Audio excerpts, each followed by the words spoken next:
Hello students, today is PSAT day. I know that you're missing your late start this morning to take these tests, but I don't care. I need you to suck it up and take them anyway.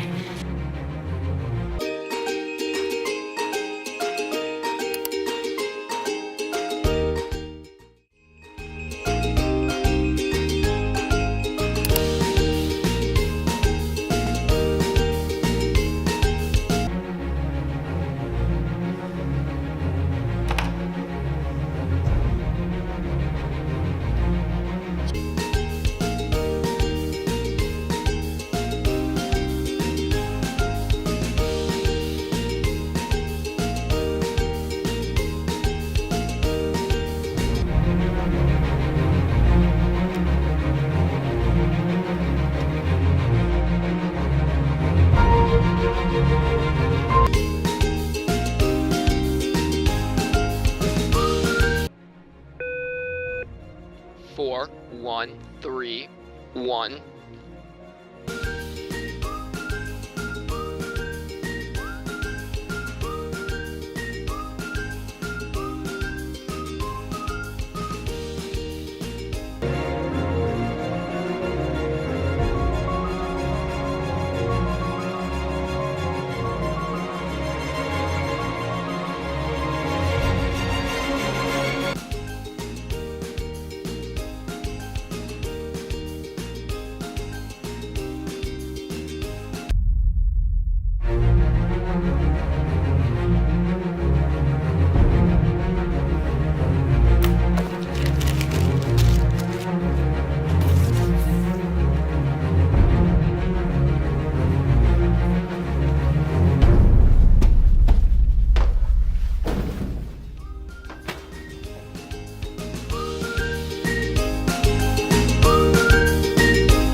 Hi, I'm Reed. And I'm Noah.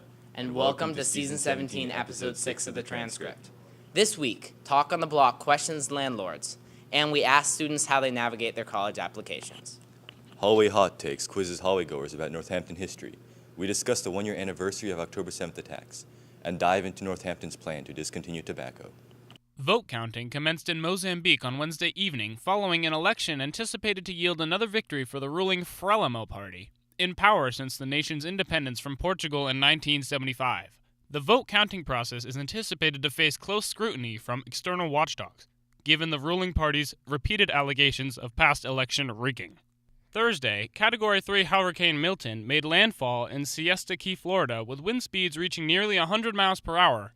As of Thursday night, at least 10 confirmed deaths and 5.5 million people have been urged to evacuate from their houses. Organizations such as American Red Cross and Volunteer Florida are expected to continue providing relief as the storm continues. In local news, the PVTA bus system announced that they will be waiving the bus fares for everyone beginning the 1st of November. This change was made as a part of the Massachusetts Try Transit campaign, which offers financing in order for transit authorities to waive fares for riders. I'm Travis Emerson, and this is news.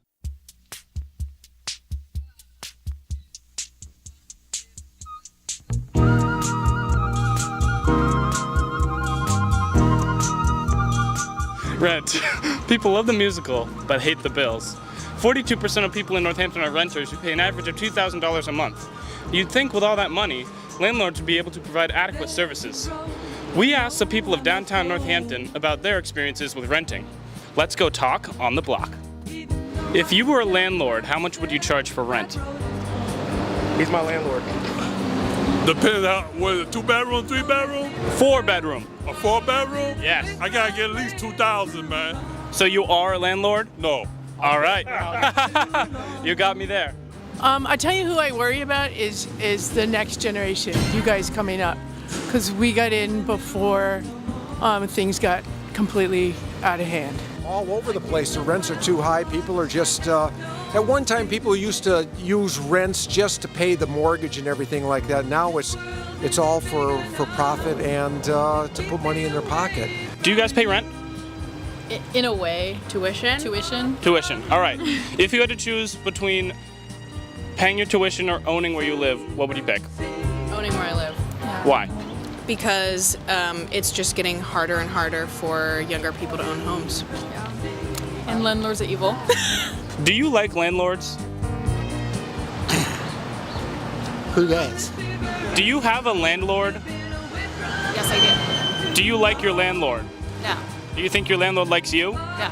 Do you think we should approve Sun Tzu's plan to execute all landlords? No, So, do you like landlords? I don't want to execute them. Do you think being a landlord is a difficult job? I would believe so, yeah. A lot of overheads and a lot of responsibilities and listening to tenants, and sometimes landlords up to the task, some of them aren't. Who's your favorite landlord? Do you enjoy paying rent? It's not the best. Do you think your rent should cost more or less than it does right now? I think it's pretty fairly priced. Do you think that this little one enjoys where you rent? She likes parts of it, but I think she'd probably like something on the bottom floor. Who is your landlord? That almost sounds like a metaphysical question. I'm asking you. Let me ask you who you are, and you. I'm a student. Oh, no. Thanks so much for watching. We talked to renters, homeowners, and pet owners about their experience with paying their monthly bills. I'm Travis Emerson, my producer is Ellie Hirondani, and that was Talk on the Block.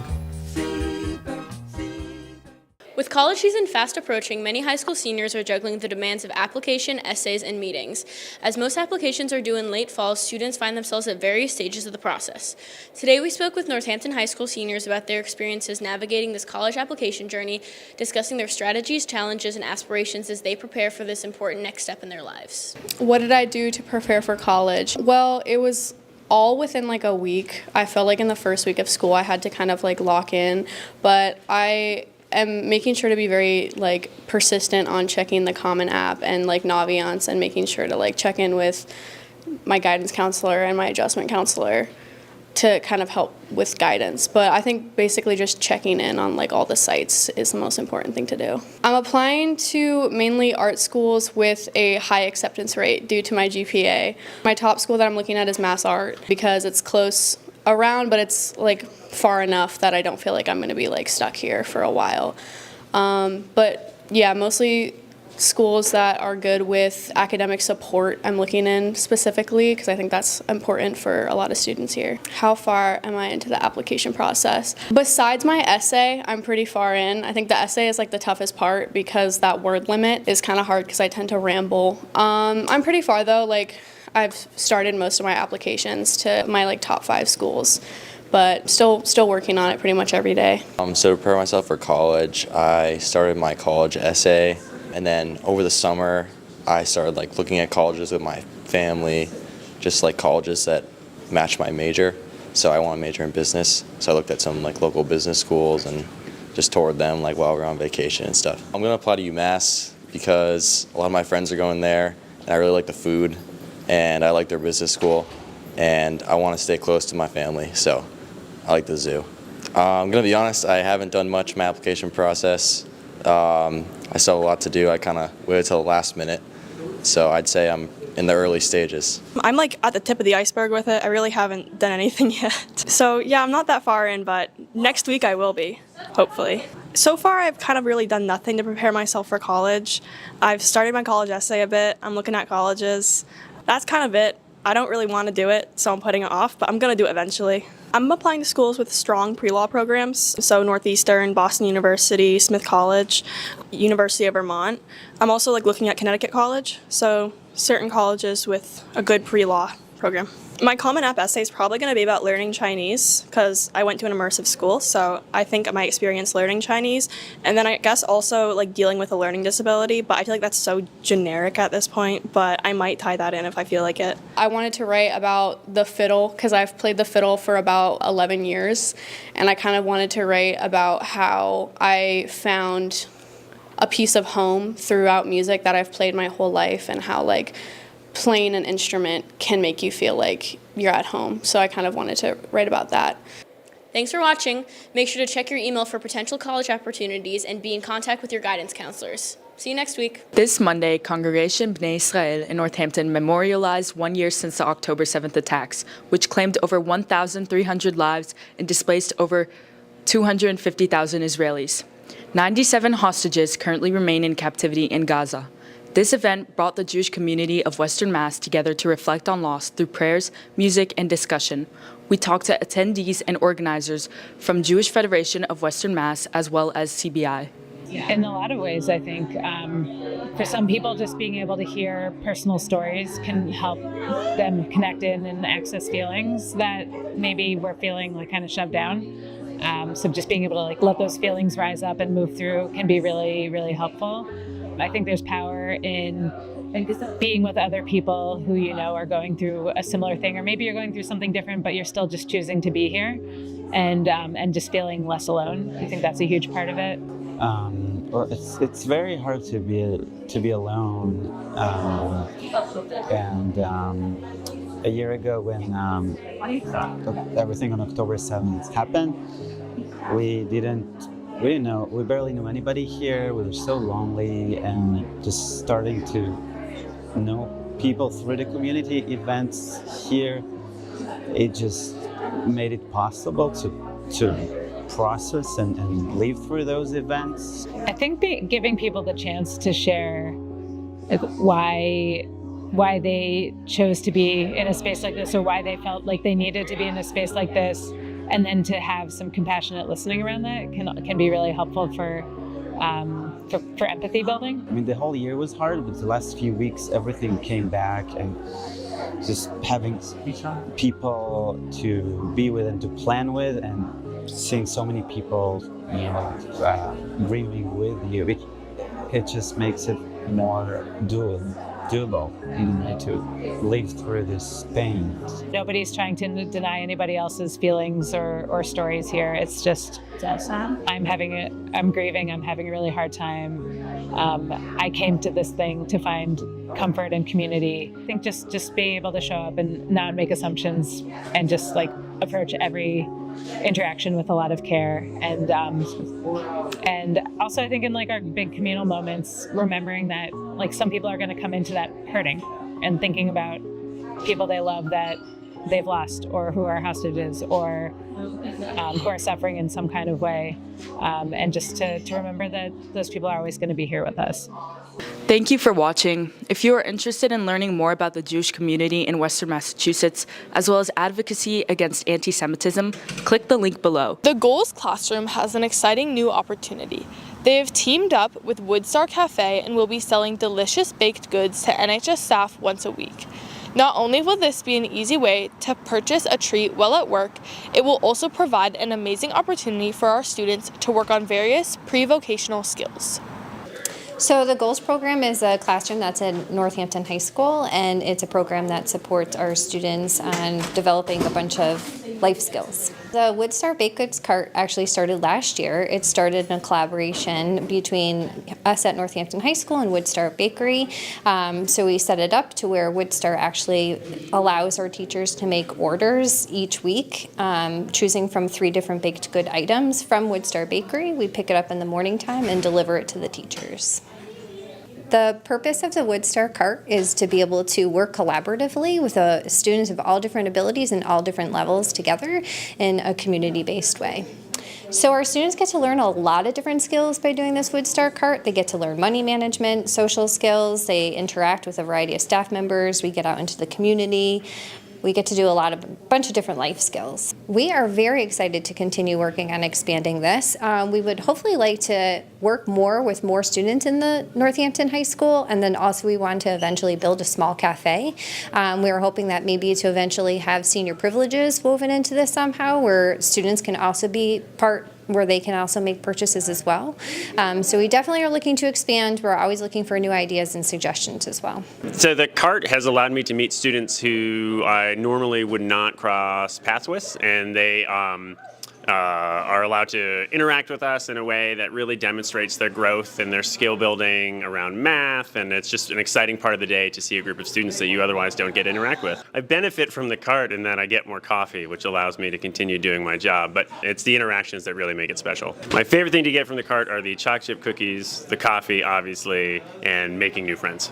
Teachers can sign up using slips found in their mailboxes. Keep an eye out for new and exciting baked goods each week.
Thanks for watching.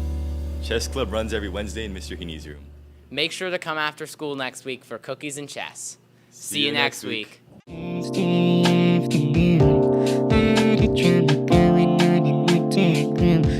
talking about the transcript. You're talking about the transcript.